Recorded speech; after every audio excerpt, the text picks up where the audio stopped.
कोई पूछे कि बिहार में सबसे पावरफुल अधिकारी कौन है तो सबसे पहला नाम आता है शिक्षा विभाग के अपर प्रधान सचिव के पाठक का नाम। दरअसल के पाठक इन दिनों बिहार के सबसे पावरफुल आईएएस अधिकारी बन गए हैं। वो इसलिए क्योंकि एक तरफ जहां उन्होंने विभाग के मंत्री को सबक सिखा दी, वहीं दूसरी तरफ सीधे तौर पर इन्होंने राजभवन से भी पंगा ले लिया है। अब राज्यपाल की स्थिति ये हो गई है कि वो शिक्षक दिवस पर मुख्यमंत्री के सामने ही इस अधिकारी के बारे में टिप्पणियां करते हैं। वो कहते हैं कि इस अधिकारी की इतनी हैसियत हो गई है, वो सीधे कुलाधिपति को पत्र लिखते हैं और अपनी नाराज़गी राज्यपाल ने मुख्यमंत्री के सामने जाहिर की थी। वहीं दूसरी तरफ शिक्षा मंत्री लगातार के पाठक के रवैये पर अपना ऐतराज़ जता रहे हैं। शिक्षा मंत्री साफ तौर पे कहते हैं कि शिक्षकों को अपमानित करके कोई आगे नहीं बढ़ सकता है और उन्हें अपमानित करने की नहीं बल्कि उन्हें प्रोत्साहित करने की ज़रूरत है। और सीधे तौर पे उनके निशाने पे होते हैं शिक्षा विभाग के अपर प्रधान सचिव और बिहार के वरिष्ठ आईएएस अधिकारी के पाठक। दरअसल के पाठक के साथ यह चीज़ कोई नया नहीं है। वो जहाँ भी रहे हैं अपनी हनक के लिए जाने जाते हैं। इससे पहले भी वो जहाँ जहाँ जिस भी विभागों में तैनात रहें, उनकी छवि भले ही एक ईमानदार और स्वच्छ छवि वाले अधिकारी के रूप में हुई है, लेकिन अपने वो लगातार लेने वाले फैसलों के चलते वो काफ़ी जाने जाते रहे हैं। इससे पहले उनकी तैनाती जब 2016 में बिहार में शराबबंदी लागू हुई थी, उस समय वो उत्पाद एवं मद्य निषेध विभाग के सचिव थे और सारे ही पॉलिसी उनके ही देखरेख में तैयार हुई थी और उसके बाद सरकार ने इसे लागू किया था। कई वर्ष पिछले 2 वर्षों तक लगातार वो इस पद पे रहे और लेकिन उसके बाद इन्होंने नालंदा में एक अपने विभाग के अधिकारी के खिलाफ की गई कार्रवाई के विरोध में सरकार से नाराज़गी जाहिर की और उसके बाद सेंट्रल डिप्यूटेशन पे चले गए थे और जब लौट के आए तो उसके बाद फिर एक बार उन्हें उसी उत्पाद एवं मद्य निषेध विभाग का सचिव बना दिया गया था और इसके बाद भी वो लगातार अपने कड़े फैसलों के लिए जाने जाते रहे हैं।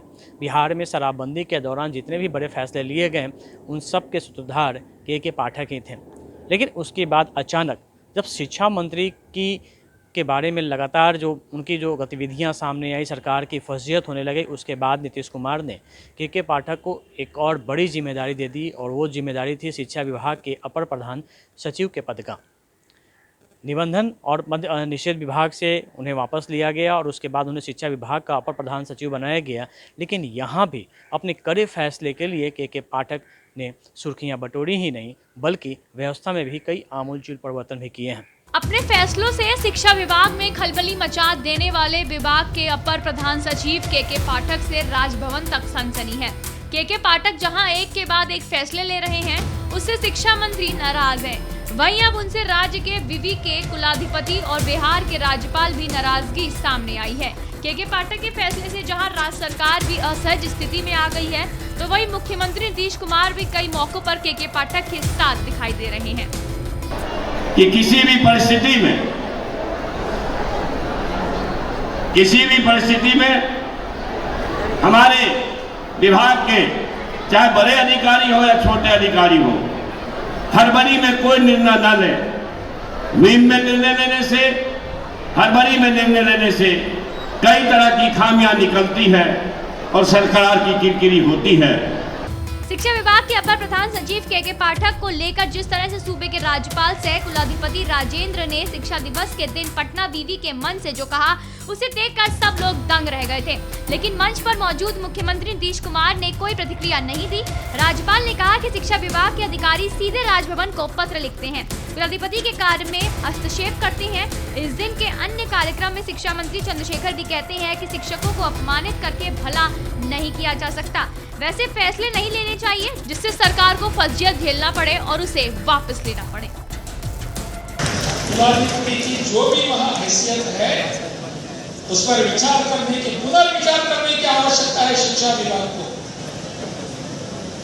आप कुलाधिपति को वहां से टोकते रहेंगे और कुलाधिपति से अपेक्षा करते रहेंगे, ऐसा नहीं हो सकेगा।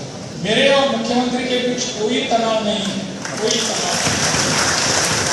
आज बिहार के शिक्षकों में उनका इतना खौफ है कि लोग स्कूल जाना नहीं भूलते हैं। एक बार उनकी छुट्टियों के लिए दिए गए आदेश को लेकर सरकार की काफ़ी किरकिरी हुई थी। दरअसल के पाठक ने आदेश निकाला था कि सितंबर से लेकर दिसंबर तक जो 22 छुट्टियां थीं शिक्षकों के लिए, उनमें से 15 छुट्टियां घटा दी गई थी। इनमें कई छोटी हिंदुओं के पर्व त्यौहार को लेकर थी, जिसको लेकर काफ़ी विवाद हुआ और उसके बाद यह आदेश सरकार ने वापस ले लिया। लेकिन उसके बाद भी के पाठक के एक और पत्र ने हंगामा मचा दिया है। वो ये कि जो अभी जो शिक्षकों की बीपीएससी के द्वारा जो नियुक्ति की जा रही है, उसमें जो उनके प्रमाण पत्रों की जो सत्यापन जो किया जा रहा है, उसमें शिक्षकों की अब संलिप्तता नहीं होगी।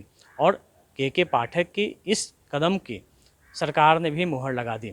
मुख्य सचिव की तरफ से सभी जिलाधिकारियों को साफ तौर पर पत्र लिखा गया कि वो शिक्षकों के सत्यापन कार्य में इन शिक्षकों की भूमिका नहीं ले। जो अभी एग्जाम हुए थे उसमें इनके सत्यापन में शिक्षकों को संलिप्त नहीं किया जाए, क्योंकि इस स्कूल की पढ़ाई बाधित होगी।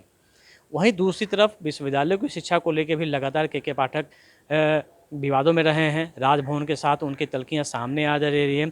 एक तरफ जहां कुलपतियों की नियुक्ति के लिए राजभवन विज्ञापन निकालता है, बाद में शिक्षा विभाग विज्ञापन निकालता है, उसे वापस लेना पड़ता है शिक्षा विभाग को। और यही नहीं, राज्यपाल जिस तरीके से खुलेआम मंच पर मुख्यमंत्री के सामने अपनी बातें रखते हैं, उससे साफ होता है कि शिक्षा विभाग के इस रवैये को लेकर कुलाधिपति कितने गहरे तौर पे नाराज चल रहे हैं। बहरहाल अब जिस तरीके से स्थितियां हो गई हैं, के पाठक के बचाव में नीतीश कुमार हैं, जबकि शिक्षा मंत्री भी उनसे नाराज चल रहे हैं। लेकिन के पाठक को इस समय का कोई फर्क नहीं पड़ता है, क्योंकि यह उनकी आदत में शुमार रहा है। कैमरामैन सनी के साथ अमिताभ ओझा, पटना न्यूज़ 24।